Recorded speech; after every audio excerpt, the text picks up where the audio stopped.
जिनकी आत्मा इस भरत क्षेत्र में अब होने वाली तीर्थंकर देवों की 24वीं में 12वें तीर्थंकर परमात्मा अमम बनने वाली है।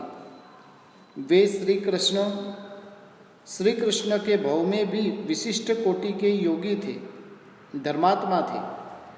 यद्यपि अजैन उन्हें भगवान स्वरूप देखते हैं, परंतु भविष्य के भगवान स्वरूप देखने वाले जैन भी उन्हें उस भाव में महात्मा या धर्मात्मा स्वरूप में ही देखते हैं।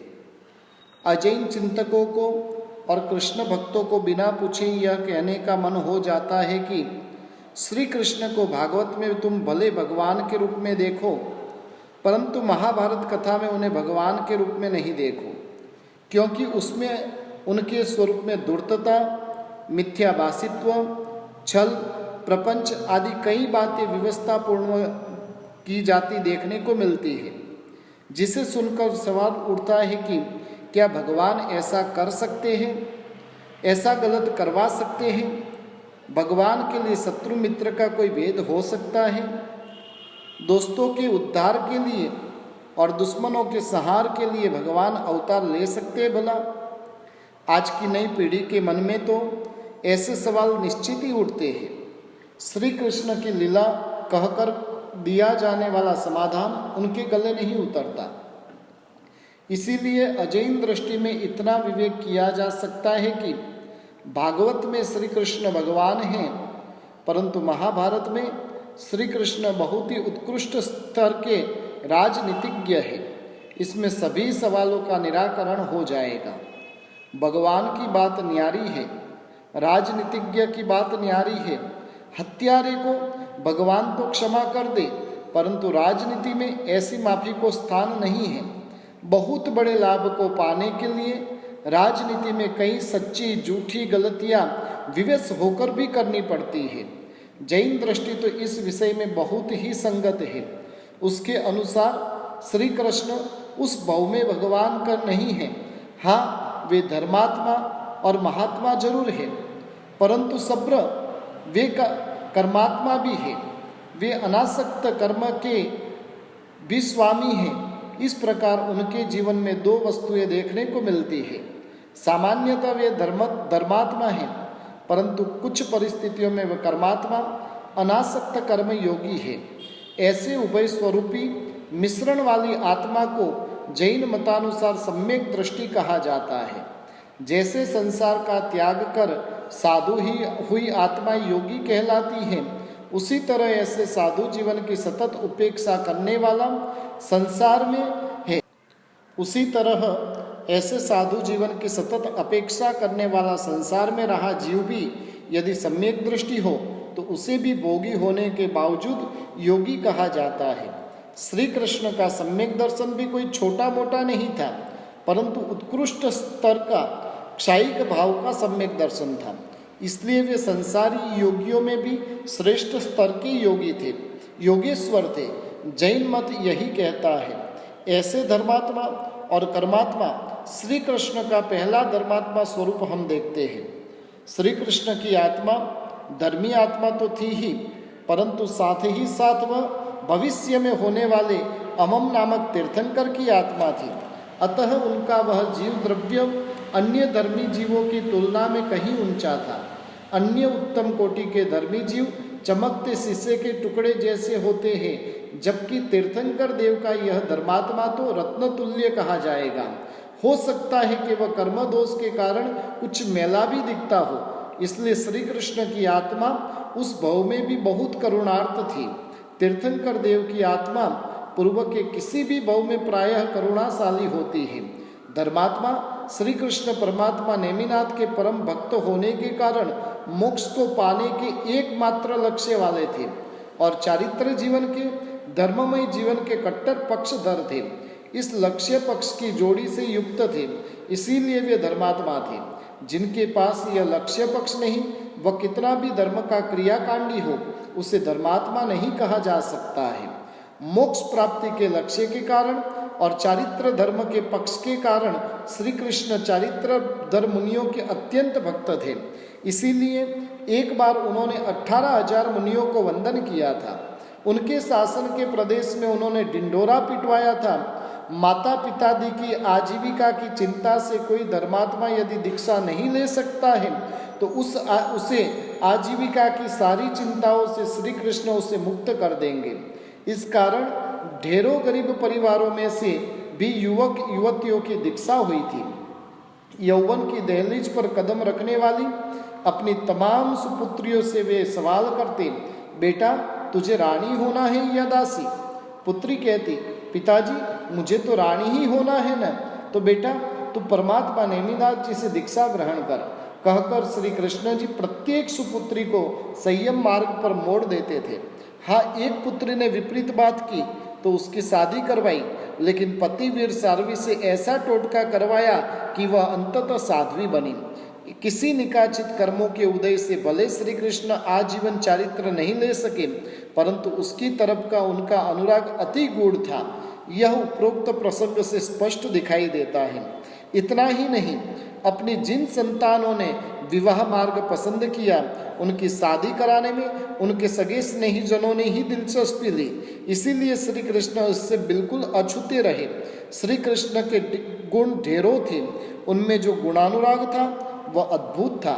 हाथी पर बैठकर राजमार्ग से गुजरते हुए उन्होंने एक बार मरी हुई अत्यंत दुर्गंध फैलाती बहुत ही जुगुप्सनीय पागल कुत्ती का हाड़ पिंजर देखा। उसमें उसके दूध जैसे सफेद चमकीले दांत देखकर वे आनंद विभोर हुए और बोल उठे, अहो कितनी सुंदर दंग पंक्ति है। नहीं, यह वास्तव में मृत पागल कुत्ती नहीं थी, यह तो इंद्र द्वारा की गई श्री कृष्ण के गुणानुवाद की प्रशंसा सुनकर उसकी परीक्षा के लिए आई किसी देव की माया थी। वह देव प्रकट हुआ। श्री कृष्ण को बहुत धन्यवाद देकर उसने कुछ मांगने को कहा। श्री कृष्ण ने रोगी जनों की रोग मुक्ति मांगी। देव ने उन्हें एक नगाड़ा दिया। उसने उसकी महिमा बताते हुए कहा, इस नगाड़े की आवाज़ जो सुनेगा उन तमाम रोगियों के रोग प्रायः शांत हो जाएंगे।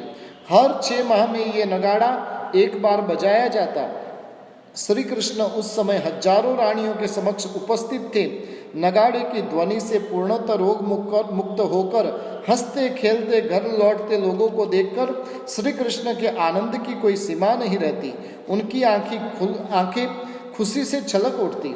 यही चमत्कार है तारक तीर्थंकर देवों की आत्मा का। पूर्व के किसी भी भव में वे ऐसी करुणा भावना से छलकते हैं। दुखितों को देखकर वे दुखार्त बन जाते हैं। पापियों को देखकर वे उन्हें पाप मुक्त करने की भावना से ओतप्रोत बन जाते हैं।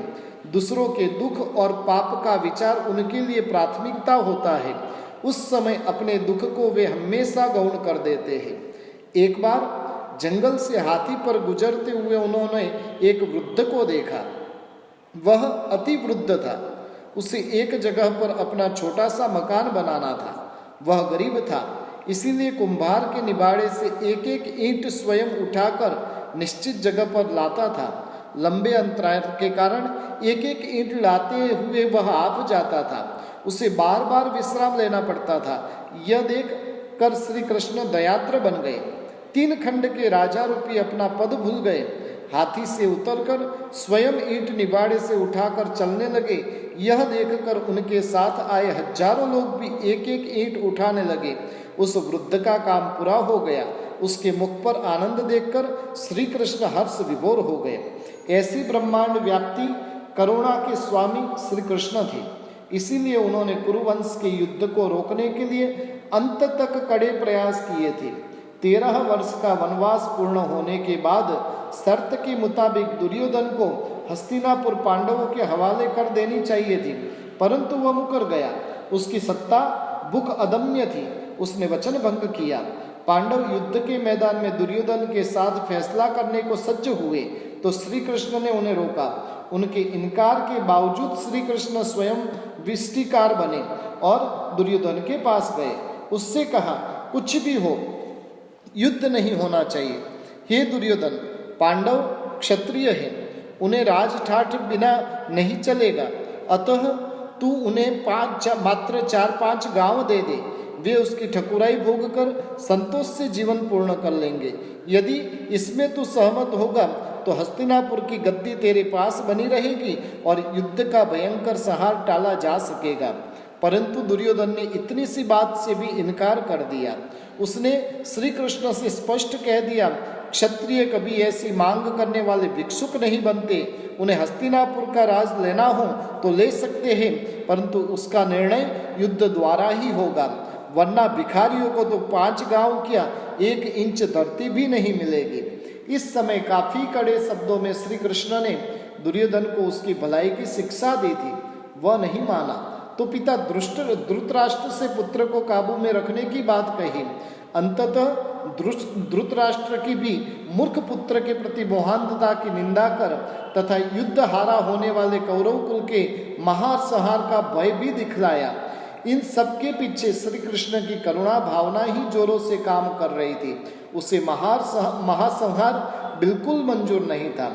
विष्टिकार के रूप में अपने मिशन में वे जब विफल रहे तो भी वह करुणा अंदर से पुकार रही थी, अब भी कोई यत्न करो और इस संहार को रोको। श्री कृष्ण ने विदा होते हुए रथ में बैठते समय भीष्म आदि को लौटाया, परंतु विदाई देने आए कर्ण को रथ में खींचकर बैठा लिया। चलते रथ में कर्ण को समझाते समझाते अंततः रहस्योद्घाटन कर दिया कि वह पांडु और कुंती के संबंध से पैदा हुआ था, इसीलिए युधिष्ठिर का ज्येष्ठ भ्राता कौन्तेय है, वह पांडव है, राधेय नहीं। बेशक यह रहस्योद्घाटन कर्ण के लिए अभूतपूर्व था। उसकी नजर में श्री कृष्ण ने उसे इस प्रकार हस्तिनापुर की सत्ता की लगाम हाथ में आती दिखाई थी, परंतु कुछ ही क्षणों में कर्ण ने कौन्तेय न बनते हुए राधेय के रूप में ही सदा रहने का निर्णय मन ही मन कर लिया, श्री कृष्ण को जता दिया। फिर एक बार श्री कृष्ण ना युद्ध की स्थिति पैदा करने में विफल रहे। यह दाव खेलने में उनकी धारणा थी, यदि कर्ण कौरव पक्ष का त्याग कर दे तो युद्ध ही नहीं होगा, क्योंकि दुर्योधन यह अच्छी तरह से जानता था कि कर्ण के बगैर अर्जुन को हराने का कार्य बिल्कुल असंभव होगा। पांडव पक्ष में जैसा महान अर्जुन था, ऐसा ही महान उससे भी कुछ विशेष महान कौरव पक्ष में कर्ण था। कर्ण हो तभी विजय हो।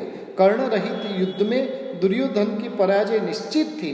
यदि पांडव पक्ष में कृष्ण नहीं होते, कृष्ण के दाव पेचों की प्रचंड बुद्धिमत्ता नहीं होती, तो कृष्ण रहित अर्जुन कर्ण से जीत नहीं सकता था। और वास्तव में अर्जुन से कर्ण को जीता नहीं है, कृष्ण नीति से ही कर्ण जीता गया है। महाभारतकारों ने कृष्ण के पात्र से जितना दुलार किया है, उतना ही दुलार कर्ण के पात्र के साथ करके इस बात को उजागर किया है कि कर्ण सबसे उत्कृष्ट स्तर का अजेय योद्धा था।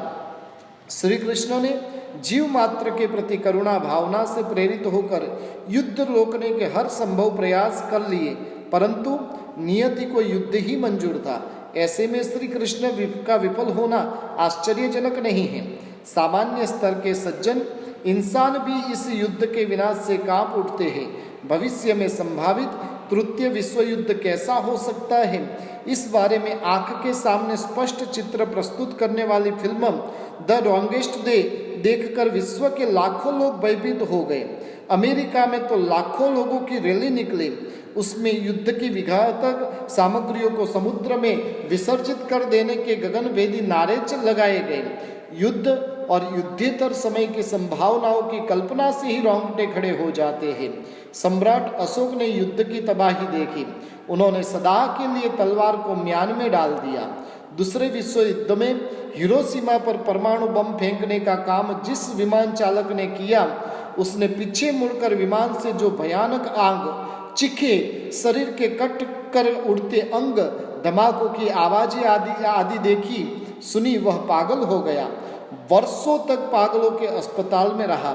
युद्ध की यह दृश्य जब उसे याद आते तो वह चिल्लाता चिल्लाता, सिर के बाल नोच डालता, शरीर को काट डालता। अंत में उसी हालत में वह मर गया। भारत पाकिस्तान के विभाजन के समय जो हिंदू मुस्लिम दंगे हुए, उसका वर्णन अर्धी रातें आज़ादी गुजराती पुस्तक में है। 3-3 हजार व्यक्तियों की ट्रेन में जो लाशें गिरा देने की बातें, रक्त टपकती चलती उन ट्रेनों लाखों लोगों का संहार, लाखों स्त्रियों पर सामूहिक बलात्कार, लूटपाट आदि का जो वर्णन उस पुस्तक में है वह पढ़ा नहीं जा सके, इतना भयानक है। एक ही माता के पेट में जुड़वा तैयार हो रहा था और अचानक मानो एक दूसरे को फाड़ डालने के लिए एक दूसरे के मुखों को नाखून से नोचा जा रहा था। श्री कृष्ण तो सम्यक ज्ञानी थे, वे युद्ध जनित संहार की कल्पना से वाकिफ न हो ऐसा असंभव था। इसके बावजूद नियति के समक्ष उन्हें झुकना पड़ा। एक महासंहार का तांडव खेला गया।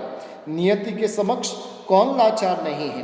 परमात्मा महावीर देव की उपस्थिति में ही दो जैन राजाओं चेड़ा व कौणिक के बीच दो महायुद्ध हुए, जिसमें 1,70,00,000 लोगों की राशि गिर गई। इनमें एक ही सैनिक स्वर्ग में गया, बाकी सभी दुर्गति को प्राप्त हुए। प्रभु आदिनाथ के दो पुत्र भरत और बाहुबली लड़ पड़े, महासंहार हुआ। यहाँ हर नियति के अलावा किसकी शक्ति माने। श्री कृष्ण कुरुक्षेत्र में पांडवों को विजय दिला सके, परंतु घर में ही रहे हुए यादवों के लिए कलह को नहीं मिटा सके। जीवन की संध्या ढली तो मानो उनका पुण्य ही मर गया। द्वारिका का दहन हुआ, रथ में बैठकर भाग रहे घोड़ों की लगाम टूट गई। लाचार होकर माता पिता को छोड़ना पड़ा, बड़े भाई बलदेव को लेकर विदा होना पड़ा। रास्ते में बहुत भूख लगी, बलदेव ने हाथ में पहना सोने का कड़ा बेचकर भोजन प्राप्त किया। श्री कृष्ण ने भोजन किया। अब पानी की प्यास लगी, बलदेव पानी की तलाश में निकले। श्री कृष्ण इस दौरान सफेद साल ओढ़कर किसी वृक्ष के नीचे सो गए। काश जरा राम कुमार ने विषाक्त बाण से उन्हें हिरण समझकर बिंद दिया। कैसी करुण मृत्यु। पुण्य मरा तो वृद्ध पिता श्रेणिक को पुत्र को कौणिक ने रोज 100 हंटर से पीटा। श्रेणिक को आत्महत्या करनी पड़ी। पुण्य मरा तो फ्रांस का भाग्य विधाता नेपोलियन हेली के द्वीप में सड़कर मरा। पुण्य मरा तो चक्री ब्रह्मदत्त अंध होकर 16 वर्ष बाद तड़प कर मरा। और चक्री शुभम आकाश मार्ग से देवों द्वारा ले जाई जाने वाली पालकी के साथ समुद्र में गिरकर 7वें नरक में गया। पुण्य कम पड़ा तो मेवाड़ के महाराणा को भी पहाड़ों में छिपते भागते भूखे भटकना पड़ा। किसी भिक्षुक की दी रोटी भी गिद्ध पक्षी छीनकर ले गया। धर्मात्मा भावी तीर्थंकरात्मा श्री कृष्ण को भी कर्मों ने नहीं छोड़ा। परमात्मा महावीर देव को उनके तीर्थंकर बनने के बाद भी कर्मों ने नहीं छोड़ा। लगातार 6 माह तक उन्हें खून के दस्त करवाकर काया से बिल्कुल दुर्बल बना दिया। और नियति तुझे लाख लाख सलाम। अब हम दूसरा पक्ष कर्मात्मा श्री कृष्ण का देखेंगे। श्री कृष्ण सम्यक दृष्टि थे।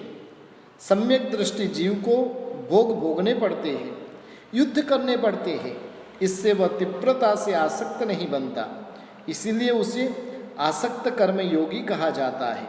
शंकराचार्य जी कहते हैं गीता में ज्ञान योग है, रामानुजाचार्य भक्ति योग बताते हैं, लोकमान्य तिलक और गांधी जी निष्काम कर्म योग बताते हैं। अपेक्षानुरूप यह सभी लगता है, क्योंकि श्री कृष्ण स्वयं निष्काम कर्म योग का जीवन जिए थे, इसीलिए गीता की उनकी बातों में उसका ही निरूपण हो यह अधिक यथार्थ लगता है। कामना 2 बातों की हो सकती है, भोग की कामना और कर्म के फल की कामना। संक्षेप में भोग में और फल में आसक्ति।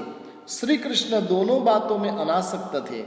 युद्ध कर्म उन्हें चाहिए ही नहीं था, इसके लिए उन्होंने प्रचंड प्रयत्न किए, फिर भी उन्हें युद्ध करना पड़ा। ऐसा युद्ध आसक्ति रहित युद्ध ही कहलाएगा।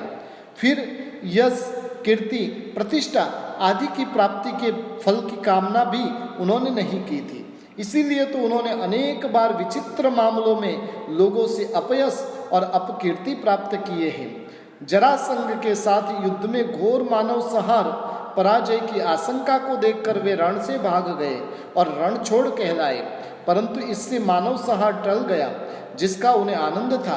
अपयश की उन्हें कोई चिंता नहीं थी।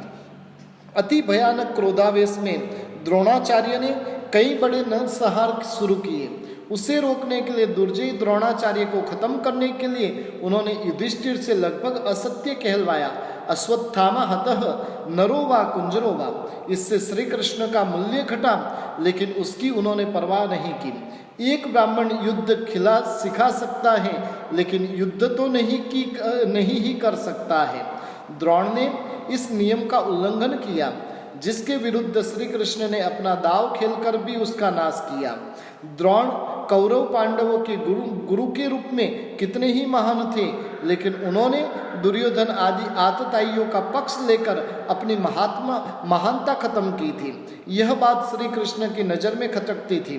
दुष्ट के विरुद्ध दुष्ट ही होना चाहिए, यही कृष्ण की राजनीति थी। इस नीति को अपनाने में प्राप्त होती अपकीर्ति की भी उन्होंने कभी कोई चिंता नहीं की थी। दुर्योधन की अनेक विध दुष्टताओं को देखकर उसके हाथ में हस्तिनापुर का राज्य जाने देने में समग्र प्रजा दुष्ट बन जाने के बादल मंडरा रहे थे। इसलिए प्रखर राजनीतिज्ञ श्री कृष्ण ने इस भय को निर्मूल करने के लिए सही गलत जो करना पड़ा उसका उन्हें जरा भी खेद नहीं था। इसीलिए भीम को मारकर अंतिम क्षणों में हार की बाजी को जीत में पलट डालने की संभावना को दुर्योधन में देखकर श्री कृष्ण ने अर्जुन द्वारा गदा युद्ध की अनीति का आचरण करने की प्रेरणा की। भीम ने दुर्योधन की जंगा में तुरंत गदा का प्रहार कर दिया, दुर्योधन को खत्म कर दिया। सभी को श्री कृष्ण का यह खेल पता चल गया, परंतु वह श्री कृष्ण कैसे कहे जाए जिसे दुष्टों का नाश करने में अनीति का आचरण करने में भी कोई आपत्ति न हो। इसी प्रकार कर्ण पर निशस्त्र अवस्था में प्रहार करने की अर्जुन को प्रेरणा भी श्री कृष्ण ने की थी। कर्ण खत्म हो गया। उनका कहना यह था कि यदि दुष्ट कर्ण आदि निशस्त्र अभिमन्यु की हत्या कर सकते हैं तो ऐसा करने में परपक्ष को क्यों आपत्ति होनी चाहिए। जैसे के साथ तैसा बनने की कृष्ण की राजनीति थी। यदि दुशासन पुत्र जयद्रथ का संध्या ढलने से पहले नाश न हो तो अर्जुन की जीवित जल मरने की प्रतिज्ञा थी। अर्जुन की मौत दुर्योधन को हस्तिनापुर का राजा बनाने का रास्ता काफी सरल कर देती। श्री कृष्ण को वह मंजूर नहीं था। उन्होंने मध्याह्न में सूर्यास्त का कपट कर जयद्रथ को अर्जुन द्वारा आसानी से मरवा दिया। यदि श्री कृष्ण वास्तव में भगवान होते तो वो ये सारे दाव पेच कभी नहीं करते। हाँ, उस परिस्थिति में भी उन्होंने कौरव पांडवों को संसार की असारता का हृदयवेदी बोध देकर संसार से विरक्त कर सभी को दीक्षा दे दी होती। 98 भाइयों को बड़े भाई भरत से युद्ध करना था। इसमें सहमति लेने के लिए पिता तुल्य परमात्मा आदिनाथ के समक्ष आए थे, परंतु प्रभु ने तो ऐसा बोध दिया था कि सभी ने वही दीक्षा ले ली। परंतु सब्र श्री कृष्ण तो उत्कृष्ट स्तर के राजनीतिज्ञ की भूमिका में थे, उनसे यह अपेक्षा अधिक कहलाती। राजनीतिज्ञ की भूमिका में तो उन्होंने जो कुछ किया, उन्हें जो कुछ करना पड़ा, वह सब यथार्थ ठहराने योग्य था। जैसे अर्जुन के रथ के सारथी श्री कृष्ण को कहा गया है, वैसे मेघ मुनि के जीवन रथ के सारथी के रूप में परमात्मा महावीर देव को कल्पसूत्र ग्रंथ की टीका में बताया गया है। कैसी अद्भुत समानता बनी है दोनों प्रसंग में। इस प्रकार से जैन धर्म के विज्ञान के हिसाब से हमने श्री कृष्ण के जीवन को जानने का, देखने का प्रयास किया। प्रभु की आज्ञा के विरुद्ध कुछ भी कहा हो तो मिच्छामि।